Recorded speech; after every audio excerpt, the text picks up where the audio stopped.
The following is a motorsports presentation of Television Sports USA, the Mizlou Television Network. From Pocono International Raceway in Pennsylvania's Pocono Mountains, this is the third Van Scoy 500. This afternoon, you will see racing's finest Grand National drivers compete on one of racing's most challenging closed-course tracks.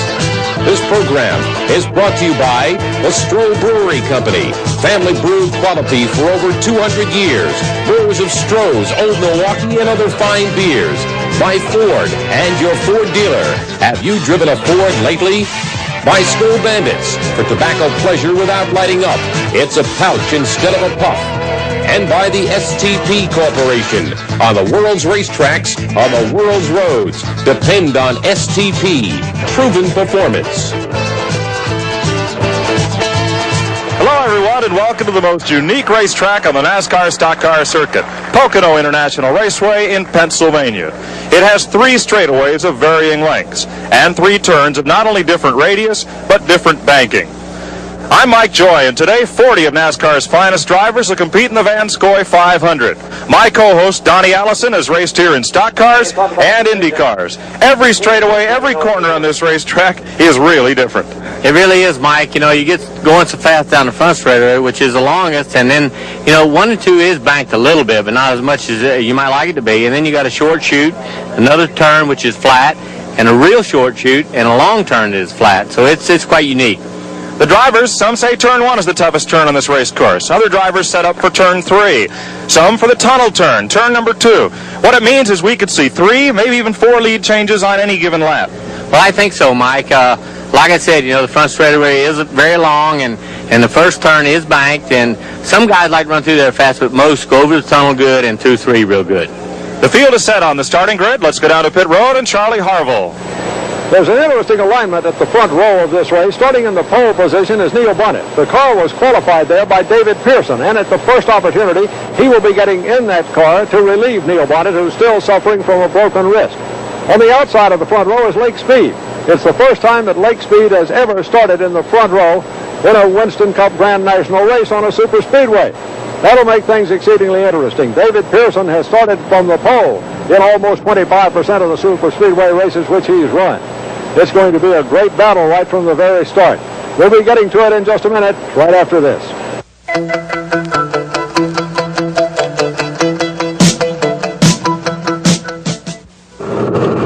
Let's take a look at the STP starting grid for today's Van Scoy 500. Starting on the pole will be Neil Bonnet. He did not qualify this car, though it ran 150.921 miles per hour. This man, the Silver Fox, David Pearson, has put this car on the pole.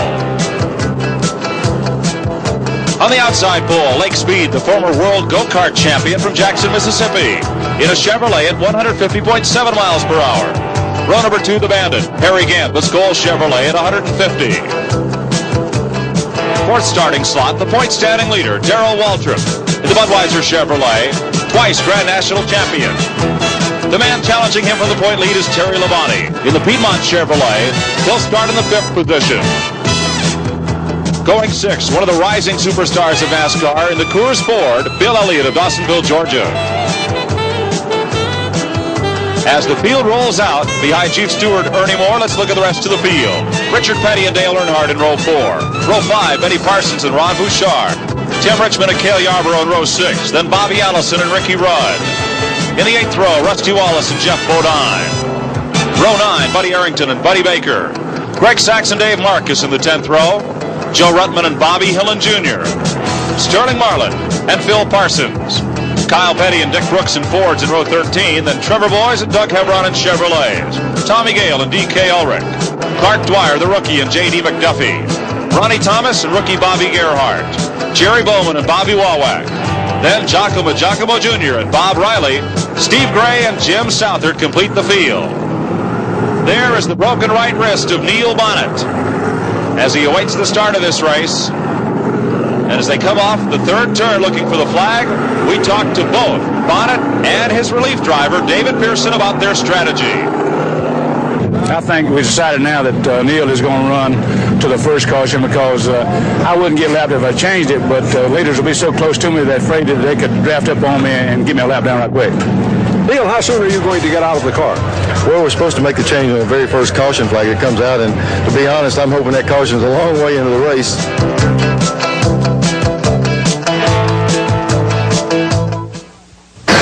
Coming down for the start of the Van Scoy 500. Pace car stretches out the field, makes the dive on the pit road, and Tommy Van Scoy drops the green flag on the field, and with a wave they head for turn number 1.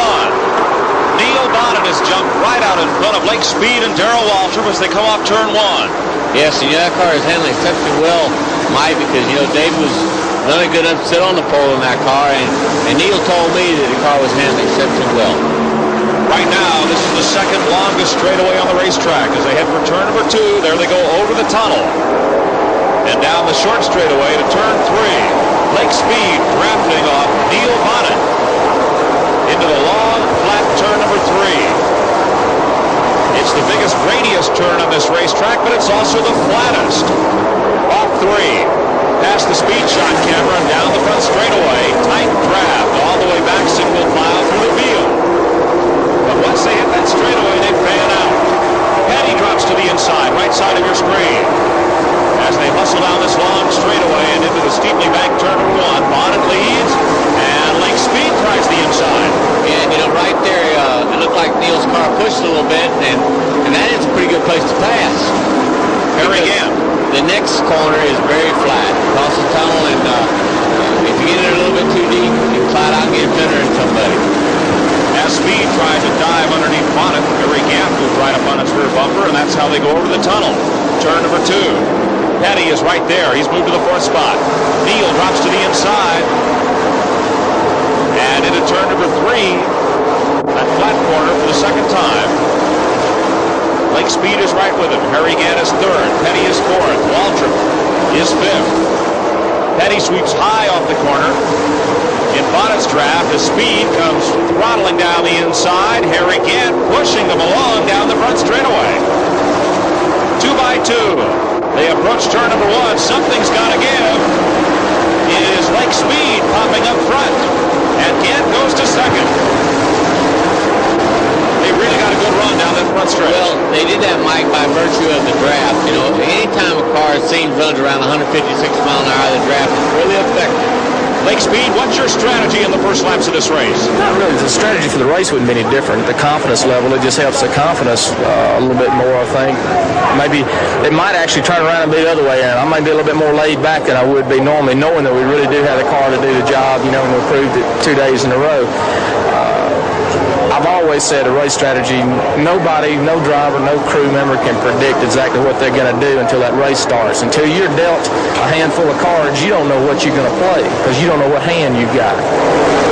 Donnie Allison, A.J. Foyt drove that car. You drove that car a number of years on this circuit, and Haas Ellington can't put the machine under the driver to do the job on a track like this. He sure can, Mike, and right now, well, there's Harry coming by Lake Speed, and that car's running exceptionally well lately.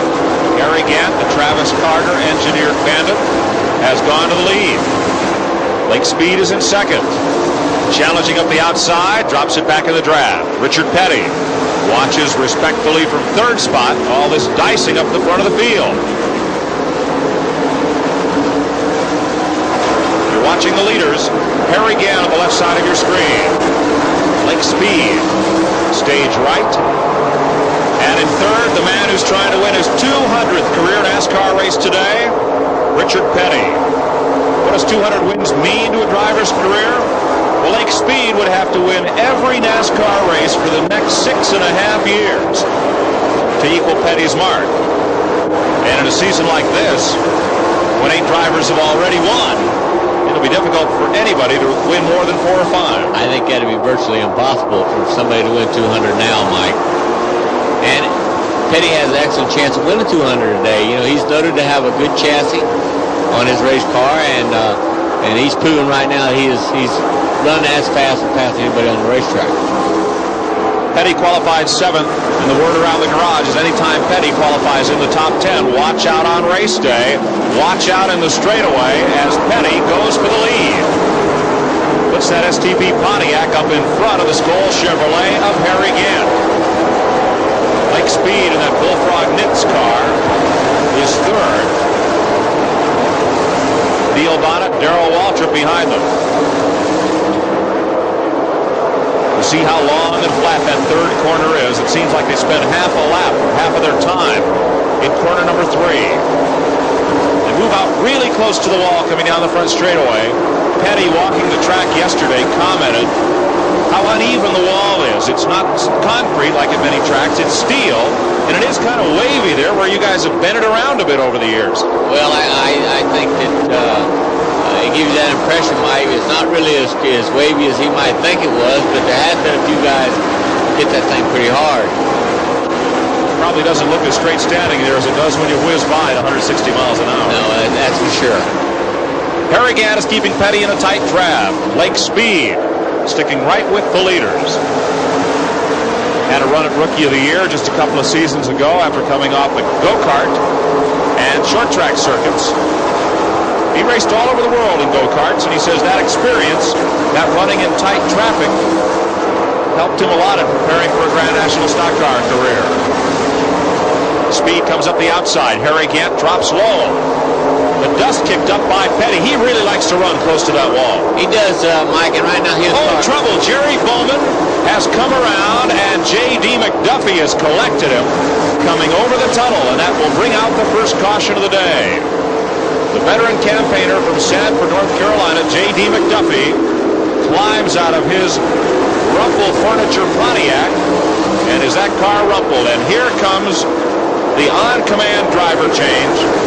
David Pearson set to go in for Neil Bonnet. Neil said before the race he hoped that caution wouldn't come until about 10 laps to go. He wanted to go racing, but Pearson will climb into the pole-sitting car, and we'll be back.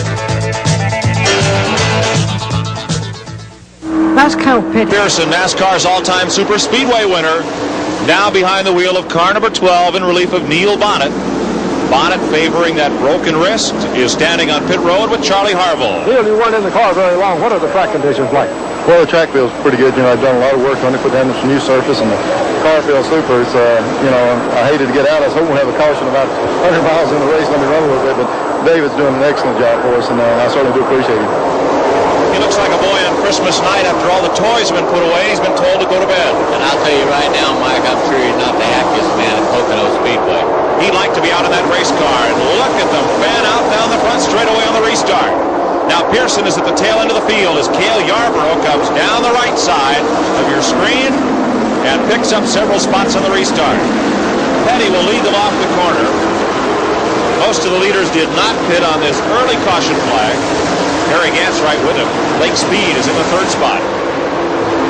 Tight drab down the Long Pond straightaway, as it's called. Terry Labonte challenging Walter for the point lead. Right now he's in fourth.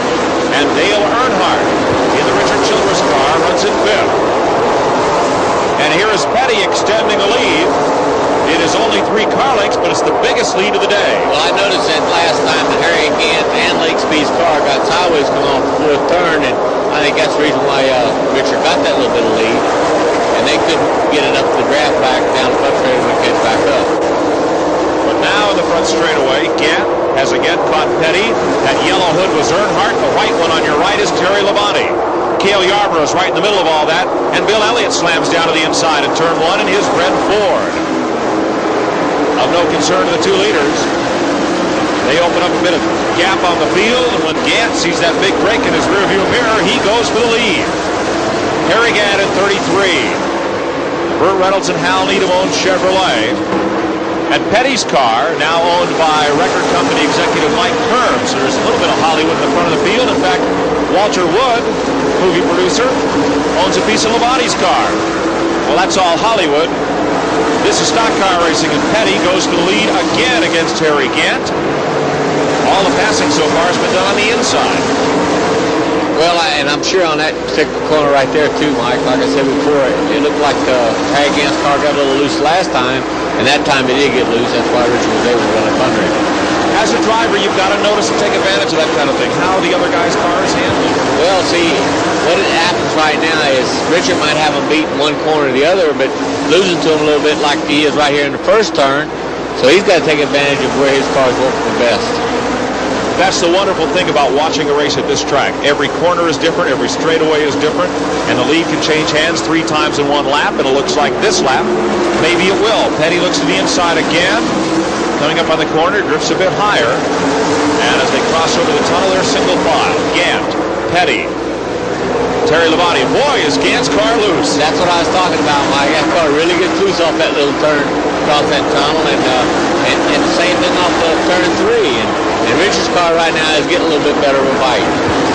So Gant's car set up for the steeply banked turn number 1. Petty's car working off turn 3. And Petty's car got loose that time, Mike. And what happens in a draft that tight when there's 6 or 8 cars in a draft like that, the guy second, third, and fourth really has a hard time getting off the corner because the car doesn't want to get loose.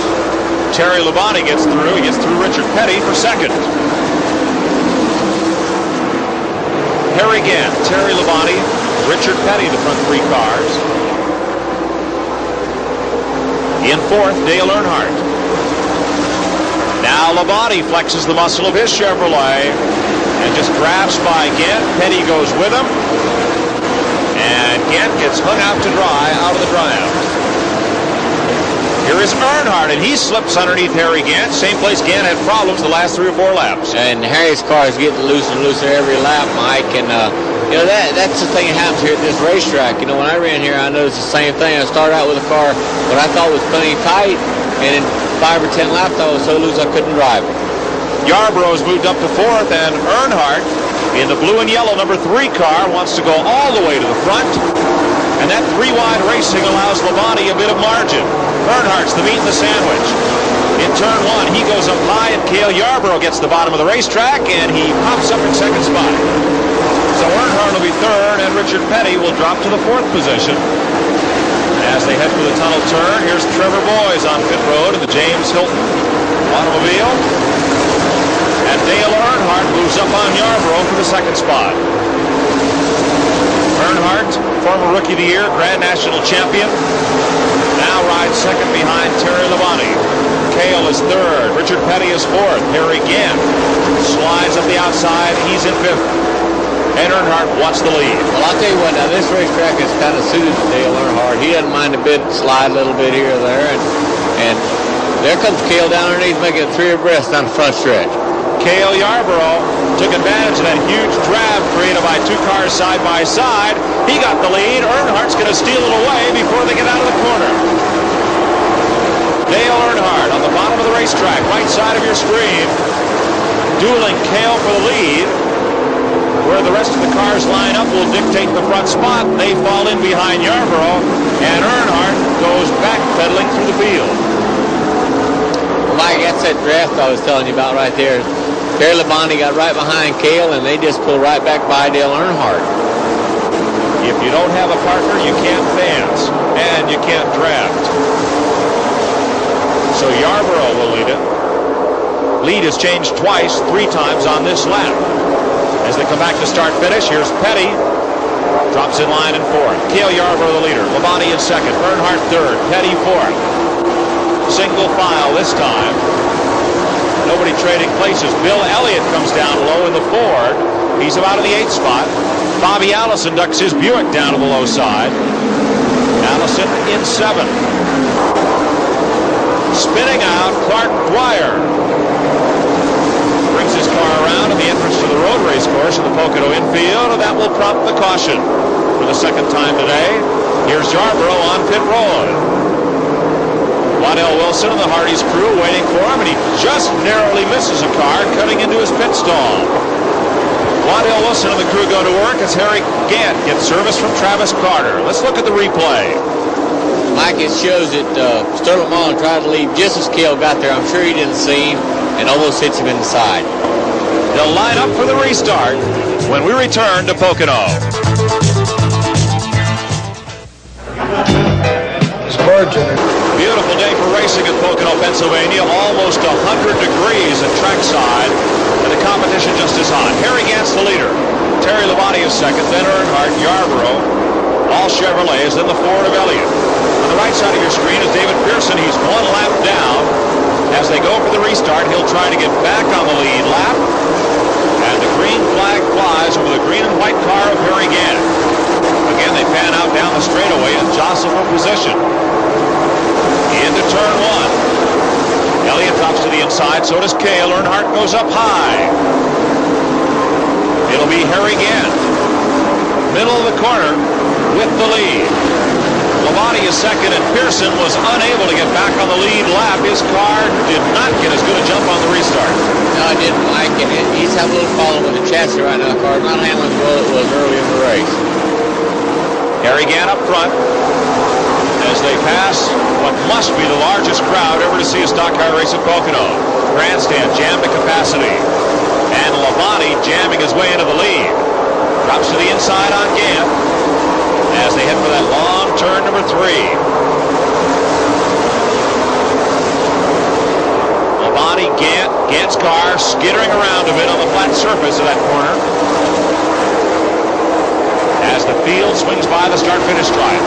Labonte takes him down low, trying to break the draft, and like a big snake uncoiling, everybody follows, except Cale Yarborough on the right side of your screen. Yarborough moves into fourth behind Labonte, Gant, and Pearson in the running order. Of course, Pearson's a lap down. That'll make Yarborough third place car in the race. Earnhardt now fourth. Terry Labonte, the Corpus Christi, Texas native. That Billy Hagan took off the Texas short tracks to drive his stock car. Dale Inman, first cousin of Richard Petty, and for many years, Petty's team manager. He is the crew chief on that 44 car. And Dale Inman around the garage area is respected as one of the best strategists in all of racing. Not only that, Mike, he's very good with the chassis, and right now Terry's proven it. The car is handling extremely well, and that's the name of the game here at Pocono. Dale Earnhardt makes it 3 wide. Cale caught in the middle, Pearson up high, but they will pass Pearson as they get into the corner. And Earnhardt will take the third spot. There's Labonte and Gant, and Earnhardt slides up high. Cale's coming back after him. Earnhardt's car not working too well down at turn number 1. He drives for Richard Childress, himself a driver for some 8 years on the Winston Cup circuit.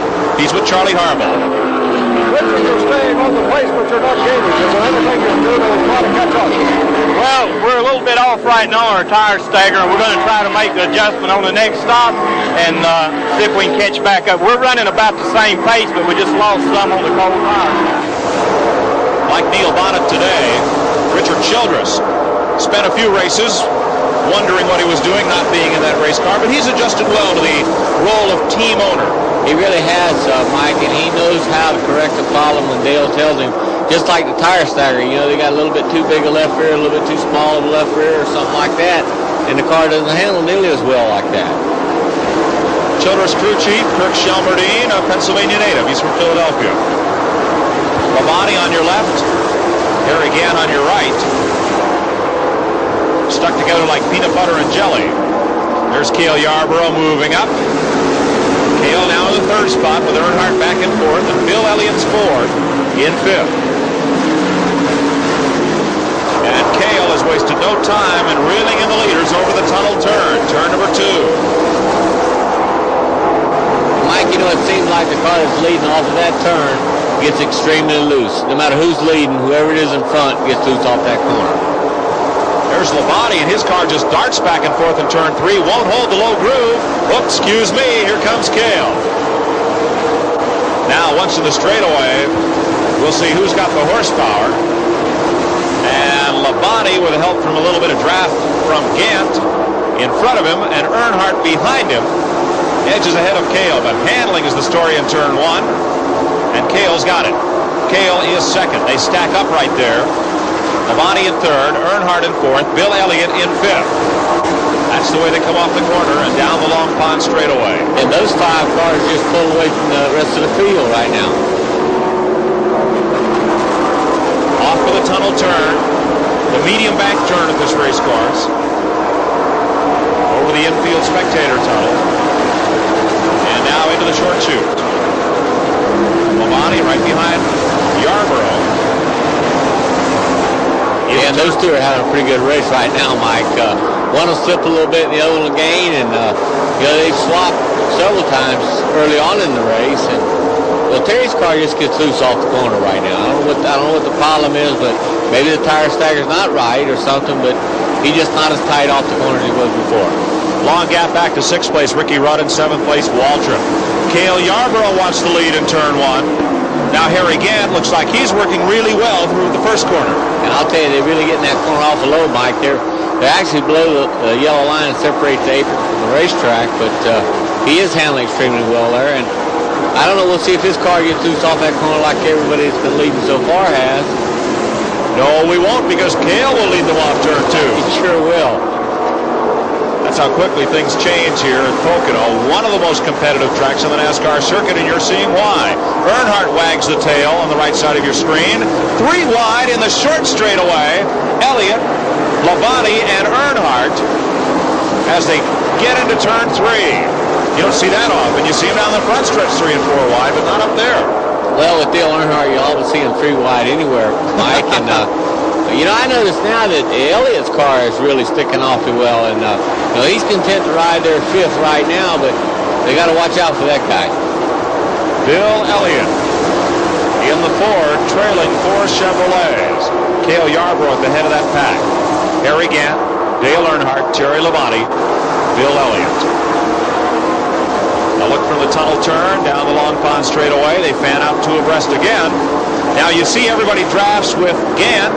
He'll get a little advantage here from that draft, but then Earnhardt moves up behind Cale, who drops in line. Off the tunnel turn. Yeah, Gant's a little bit loose, but Cale really brought the car around. Yeah, well, I'll tell you what he did. He tried to go right under Harry Gant, and Earnhardt tried to change lanes on it, which, helped pull his car sideways. You really can monkey around with a car ahead of you when you're in the draft. I'm telling you, you really can do it, Mike. And you can make a car push or be loose by where you put your car when you're behind. You saw Tim Richmond's car on pit road, and here's Elliott. Now, the Fords don't get quite the gas mileage that the Chevrolet, the other GM cars do. So it's not surprising to see Elliott pit first, but here is Earnhardt pitting right with him, and that Richard Childress crew will go to work. Earnhardt slams into the pit sign. Ron Bouchard, the Massachusetts driver, on his home racetrack. He's on pit road. As Cale Yarborough maintains the lead here. And what's unusual about this, Mike, is Cale is usually one of the first Chevrolets to pit. And he's going the longest right now. He's on pit road now. Here's Dick Brooks, the Chameleon Ford of Junie Donlevy.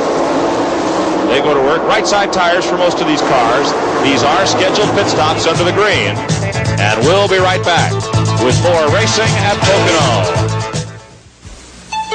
These are the men who built Mustang. Pennsylvania. Here's the way they stand. Terry Labonte up front. Bill Elliott in second. Harry Gant is third. Fourth is Yarborough. Fifth is Richmond as Yarborough runs up against Harry Gant. Battling for third. Labonte in the Chevrolet and Elliott's Ford ahead of them. NASCAR scoring has Bobby Allison and Dale Earnhardt 1 lap down. While we were away, the caution flag came out, and it was a couple of laps before the pace car picked up the field. NASCAR has informed the crew chiefs, Gary Nelson in Bobby's case, and Kirk Shelmerdine for Dale Earnhardt, that they lost a lap in the pits for pitting too early before the caution flag or caution car picked up the field. Well, what really happened, I think, Mike, it looked like to me the caution car didn't come out because they didn't know who to pick up. They weren't told either from NASCAR, however they do it, and weren't sure who the leader was at the time, and that's the reason for it. And now they're showing Bobby and Dale a lap down.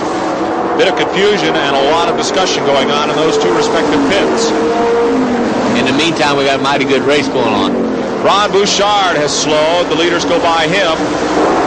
Former Rookie of the Year from Fitchburg, Massachusetts. Cale Yarborough and Harry Gant are battling for third behind Terry Labonte and Bill Elliott.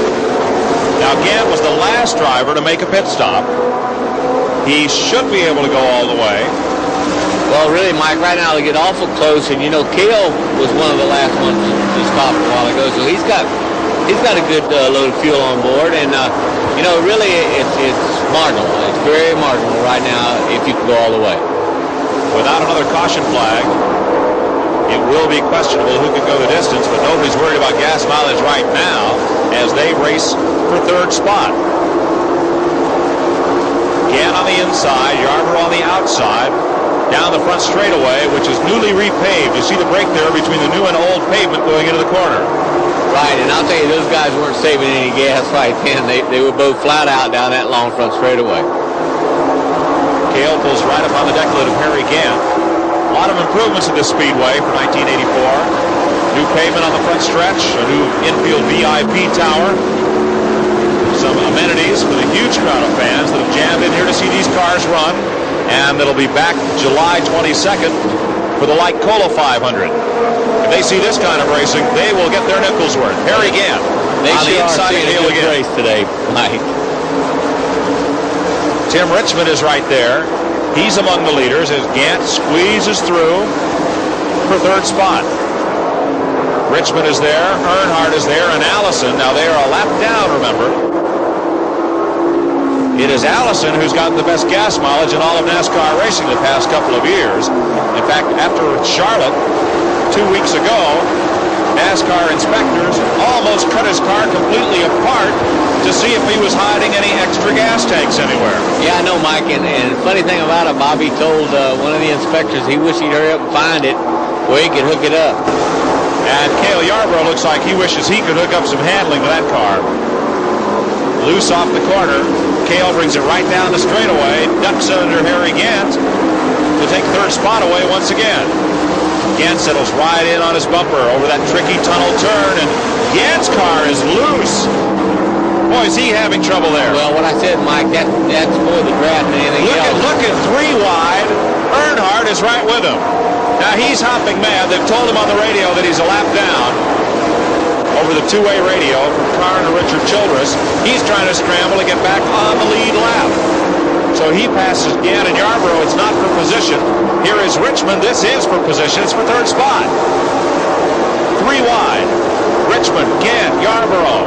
Bobby Allison is right there with him. So is Lake Speed. They just can't run 3 wide into that corner. No, they sure can't, Mike. And they're showing Lake Speed a lap down also, and I don't really understand all I know about that.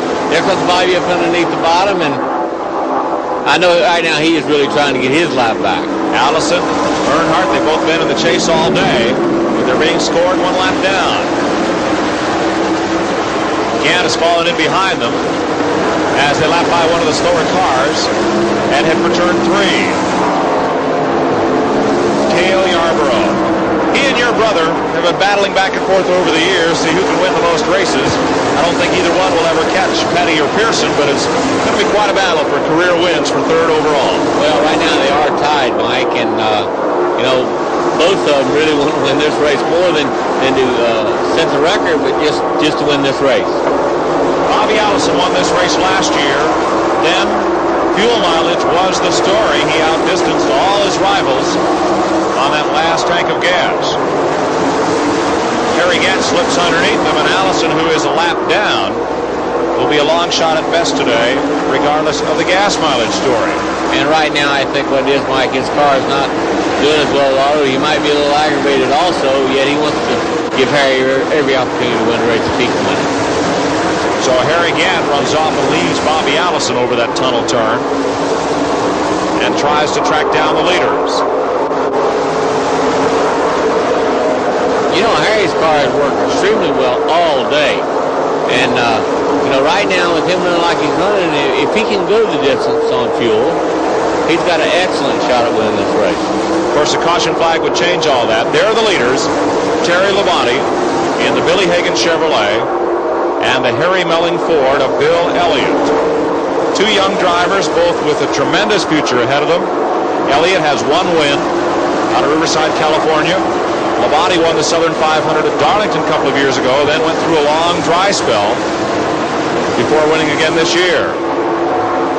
Mike, right now that the Ford is at a disadvantage because it's using more fuel than the GM cars, and And those two guys run an awful hard. So, why is that? The Ford doesn't get as good gas mileage. Well, I'm not really sure. You know, it just takes more gas to operate the Ford for some reason or other. And I think probably it's the gear, Mike. They run a lot higher gear. They work the engine a little harder on account of it does not turn the RPM that a Chevrolet does. And that's the reason I would say it is. But those guys run an awful hard now to be trying to save gas. If you're a smoker, inside this little can is a legit... Now there's just one, Terry Labonte Chevrolet. And, you know, like I was telling you earlier, Mike, the Ford just doesn't get the good gas mileage, and he has already stopped and made his pit stop. So Elliott's now in the 4th place. Labonte leads, Yarborough, Gant, Bill Elliott, Darrell Waltrip, and Tim Richmond. There's Cale Yarborough, 3rd on the NASCAR all-time win list, tied with Bobby Allison, trying to break that tie today. He's the runner-up to this man. Very soft-spoken Texan. And there is Dale Earnhardt, who's driven an exceptional race, but found himself a lap down, along with Bobby Allison, Blake Speed, Benny Parsons, and Joe Rutland. Here's Labonte, low, coming off turn number 3. In fact, he's very low. He's headed for pit road. Labonte is out of gas. And I'm sure at this stage of the game, Mike, they will take just very little gas and go right back on. Won't be time for tires if he's to have any chance here.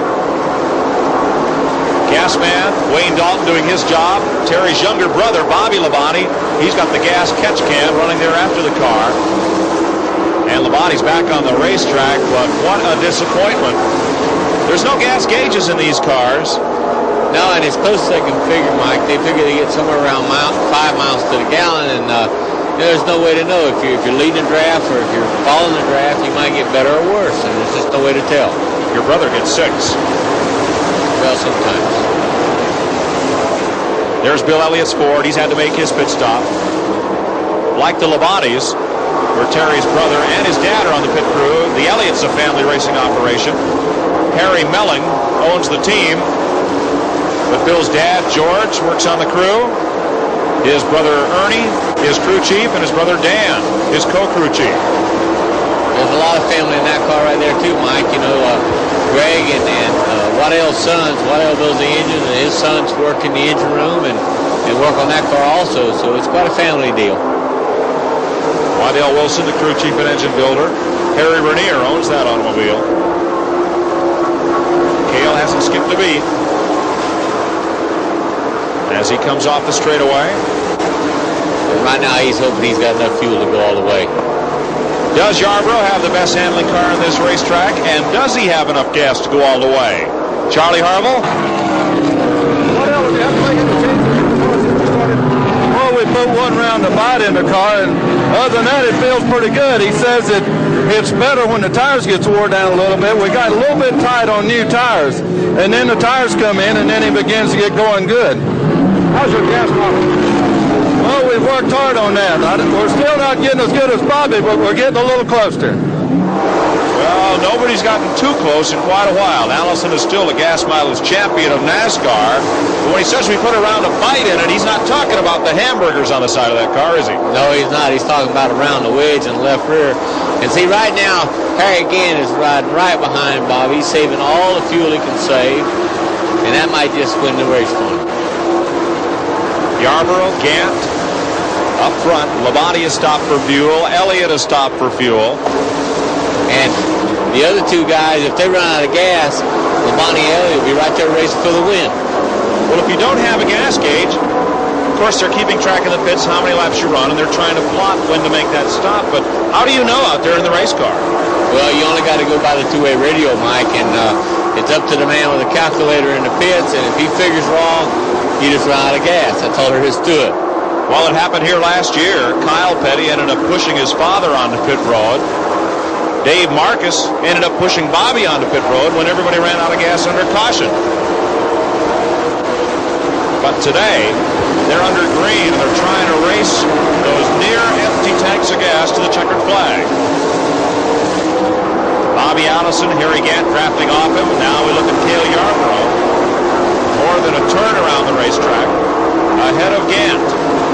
Yeah, and Cale doesn't have any help right now either, Mike. He's got nobody to draft on where Harry does. So my guess would be the man that would come near to making it right now might be Harry again. Well, with all the horsepower Waddell builds into those engines, how do you put all that power under the hood and talk about gas mileage all at the same time? Well, that man pushing that button now, that gas pedal in that car right now is the one that's conserving that gas more. And he knows now he's got to make it to the end of the race. He can't stop. Cale has 6 miles left to run. That's a little more than a gallon of gas that he'll need. If it's in there, he can win this race. And if it's not... Well, I'll tell you right now, Mike, that's a long 6 miles. Across the stripe, 2 laps to go. 5 miles for Cale Yarborough. And what started as a 500-mile NASCAR race becomes a 5-mile economy run for Yarborough.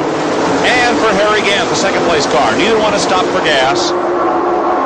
If they falter, it's Labonte and Elliott. They've already made their fuel stops and gotten enough to go the distance. Well, I can tell you right now that Wilson, as careful as he is about things like this, pretty well knows he's got enough fuel in that car to make it to the end. And you know, like I said, Cale's not taking it easy by any means right now. He's running pretty hard. There's Waddell Wilson, car owner Harry Renier, Travis Carter and the crew, nobody holding any gas cans. They're going to let this one play out. 3.5 miles to go for the 2 lead cars. There's Cale. Around turn 3, he'll be a lap away from the checkered flag. NASCAR rules say you can be pushed into the pits for gas, as happened here last year, but not on the last lap of the race. If he runs out of gas now, he can just coast to a stop out there. That's all they can do, Mike. They changed that rule, or made a better interpretation of that rule when Bobby ran out of gas on the last lap.